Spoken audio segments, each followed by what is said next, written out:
So you're telling me you've got women in their early 20s negotiating with men in their 60s over tens of thousands of dollars? And they're like, well, yes. And it's interesting. No one's ever asked us about that before. You're listening to Financial Grownup with me, certified financial planner Bobbi Rebell, author of How to Be a Financial Grownup. And you know what? Being a grownup is really hard, especially when it comes to money. But it's okay. We're going to get there together. I'm going to bring you one money story from a financial grownup, one lesson, and then my take on how you can make it your own. We got this. Hello, financial grownup friends. I personally hate negotiating, and I'm terrible at it. So I was thrilled when a mutual friend, hey Caroline, introduced me to economist, journalist, and author Allison Schrager. She was also not the best at negotiating until she went on a little adventure learning about a business she knew nothing about. I don't know a lot about, and I bet a lot of you don't know a lot about. We'll get to that soon. First, a quick welcome to everyone and to our new listeners. Thanks for checking us out. If you like what you hear, please take a moment to subscribe so you don't miss any upcoming episodes, and make sure to click custom settings and set to auto download. One less thing to think about. We have an amazing lineup this spring, so I'm really excited to share those episodes with everyone. But now let's get to Allison. The title of her book is meant to grab your attention. And I'll be honest, I did a little eye roll when I first saw it. But once I read it, I gained a lot of respect for her methodology and her curiosity. And honestly, a lot of the stuff and the different topics she covers are fascinating. You will learn a lot in this interview, and you'll learn a lot from her book. The book, by the way, is called An Economist Walks into a Brothel and Other Unexpected Places to Understand Risk. And there are some very unexpected places in this book. We'll get to more of that soon. Here's the thing, though. That's what actually happened. She actually walked into a brothel and learned about risk. You're going to love this interview. Here is Allison Schrager. Hey, Allison Schrager, you're a financial grown-up. Welcome to the podcast. Hi, thanks for having me. Congratulations on your new book, An Economist Walks into a Brothel and Other Unexpected Places to Understand Risk. And everyone should know you are the real deal, Allison. You are also an economist. You're a journalist at Quartz, one of my favorite publications. And you're also co-founder of Life Cycle Finance Partners, which is a risk advisory firm. Very appropriate because we're going to be talking a lot about risk on this episode. So nice to have you. Thanks so much for having me. And before we get into your money story, just tell us a little bit about your book because it does focus on risk. Yeah, so my background is I'm a retirement economist. Like I study how to fund for retirement, which is one big risk problem, which is, it's something we all solve. It's how to move money from today into the future as risklessly as possible so you have enough to live on. So all I ever did all through grad school and after grad school is study risk. But it dawned on me when I got better risk training or financial training that really these lessons about finance that we get from financial markets really apply to any risk problem. I mean, financial economics is just the study of risk in financial markets, but the principles apply anywhere. So I spent about a year traveling around the country looking into really quirky industries that you would never expect. Because the idea is just like a financial market, price is driven by risk and the different ways we can reduce risk so we can get more for less. And the industries are interesting. In addition to the one mentioned in the title, you get into everything from surfing to the movie business and even paparazzi. We're going to circle back to that very soon. But first, I want to get to your money story. And that has to do with a very unique negotiation training that you were able to participate in. Tell us your money story, Allison. Well, this is actually what brought me to the brothel initially. Why I had a relationship with them is they called me wanting me to write about them. And I was like, I don't know about this. And they were I'm like, but tell me about the industry. And they're like, well, all the women are independent contractors and we have no set prices. They negotiate every transaction. And these are the legal ones in Nevada, yes, to be clear. Yes. This is the legal brothels in Nevada. They're all 1099 employees.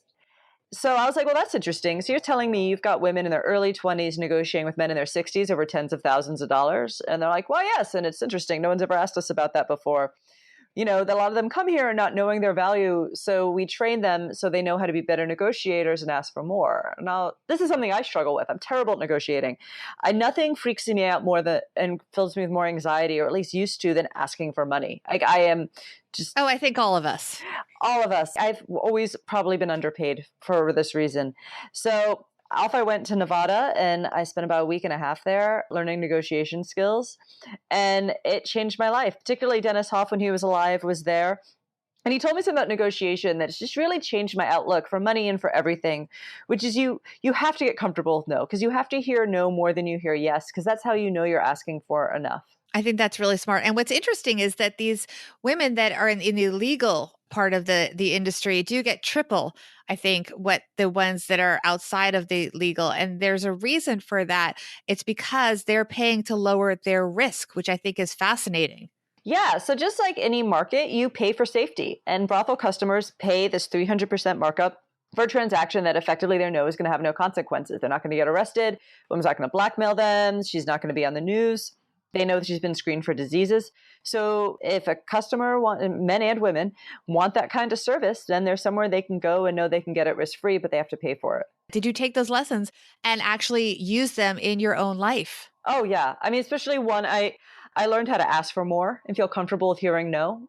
My new life philosophy is you should hear no's at least 60% of the time. And if not, you haven't asked for enough. But also, I also learned these techniques of how to feel more comfortable hearing no, because it's like a risk, like anything. And that, if you go into a negotiation, it's a risk. It could blow up and you'll destroy a relationship. This is a big concern. These two people are negotiating in a brothel. They're about to do something very intimate, but they have to argue about money before. So it's sort of like your job negotiation on steroids in terms of tension. So what they do is they do something you do in finance too, which is there's a lot of hedging. And there's a lot of maintaining some sort of form of liquidity, which is you don't just say, in a salary negotiation, like double my salary or I'm going to quit. You just like, well, hey, I would like this much more money, but if that's not realistic, I could take more vacation days. So what you do is you offer this menu of options, which promotes flexibility for both sides, and that increases the odds you're going to have a more successful transaction. So how did you, are there specific ways that you then implemented these negotiation strategies in your life since then? Oh, yeah. I'm now very comfortable with hearing no.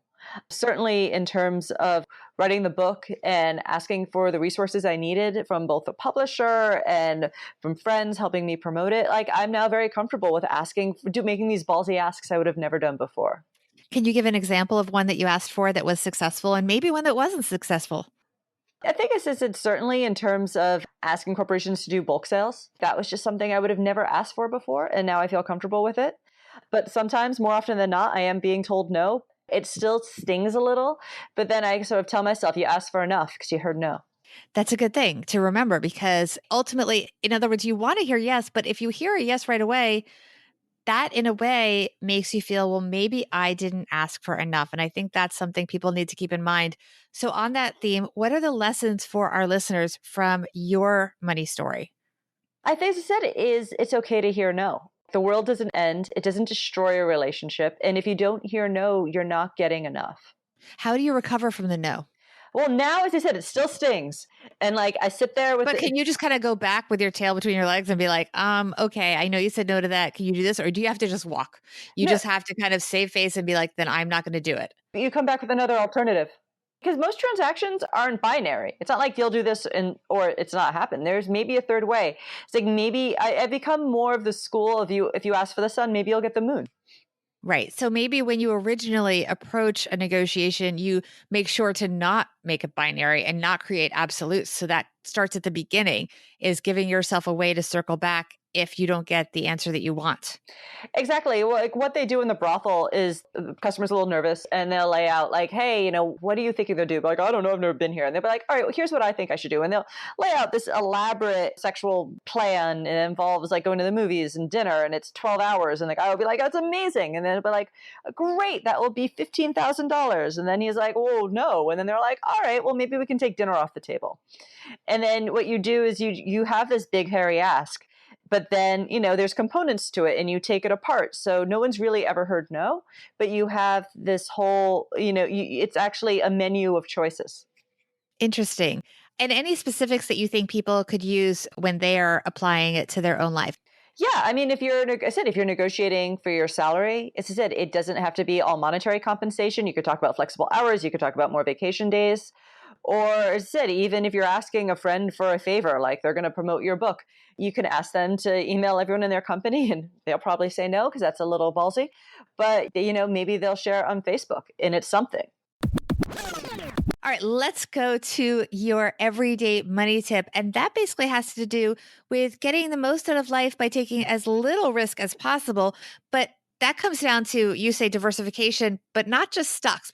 Risk is the cost of getting what you want, and you don't want to take any more than necessary. So diversification has been proven in finances. It gets rid of unnecessary risk, but not all risk. But that doesn't just apply to financial markets. It could apply to anything. It could be if you're in a job, doing gig or contract work on the side if possible. So you have that option. It could be keeping your network fresh. So you have other options if that job doesn't work out or you want a new skill. Or it could even be with dating. I actually reread the rules when I was doing the book because I was thinking about including it. And I was like, the book you're referring to is a book from years ago where two women wrote about these very harsh, they sort of sound old-fashioned rules, but they're almost like playing hard to get, I guess. But go on. Yeah, and it's a much better book than you remember.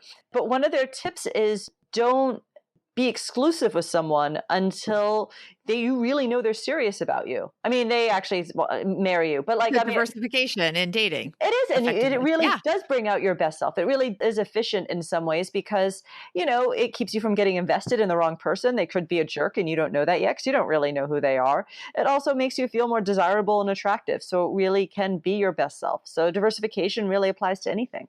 I love that. Let's talk about the book because, as I said, the subtitle, I actually did not read at the top, is called And Other Unexpected Places to Understand Risk. And you really go to a lot of different places. You talk about surfing, you talk about paparazzi, and I really enjoyed the discussion about the movie business.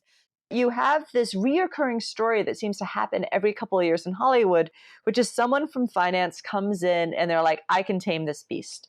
I know how to make these weird risk distributions work in financial markets, so I'm going to do it in the movie market. And it always ends in tears for everyone.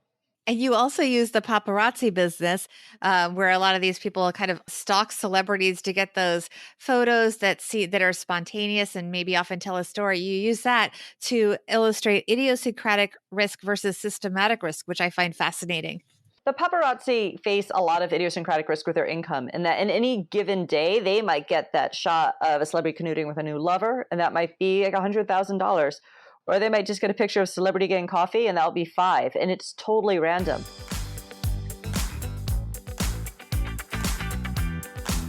I just want to wrap up with your advice for people that want to lower their risk. You talk about de-risking, risk-free ways to be, and even ways to apply it to everything from cruising to even the way that the military lowers risk. Yeah, so there's two main ways you can reduce risk after you diversify. So diversifying is getting rid of unnecessary risk, but there's still the risk remaining. So one way is to hedge, which is just take less risk, or in finance, this would be balancing your stock portfolio with a bond portfolio that's the appropriate risk-free portfolio. And that's just taking some risk off the table. You give up some upside, you get rid of some downside. The other way is insurance, which is you pay someone to take the risk on your behalf, but you still keep all the upside, but it comes at a cost, and sometimes it's super expensive.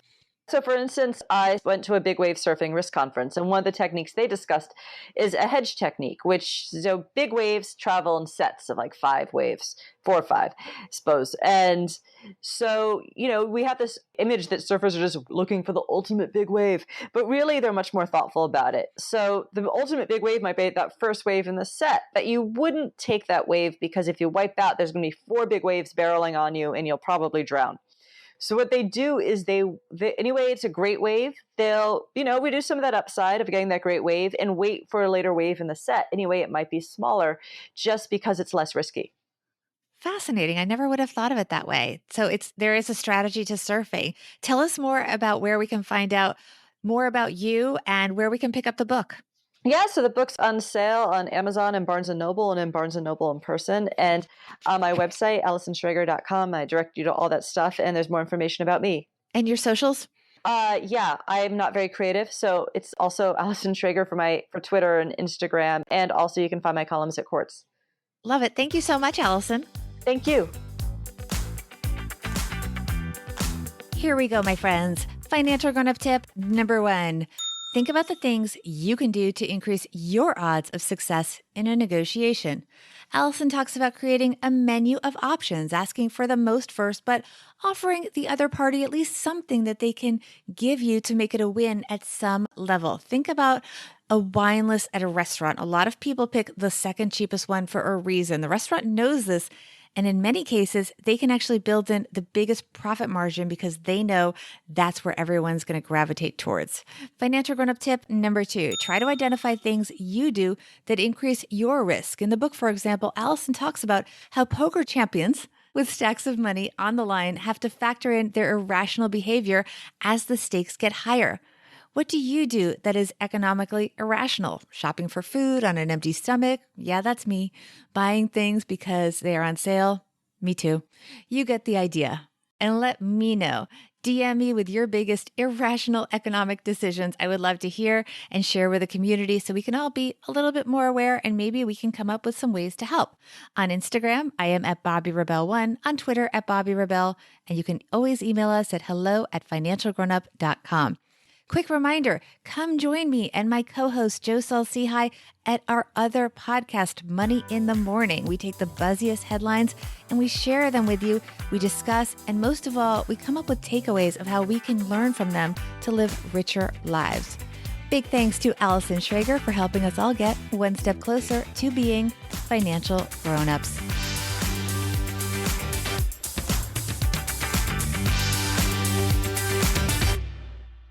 Financial Grown-Up with Bobby Rebel is edited and produced by Steve Stewart and is a BRK Media production.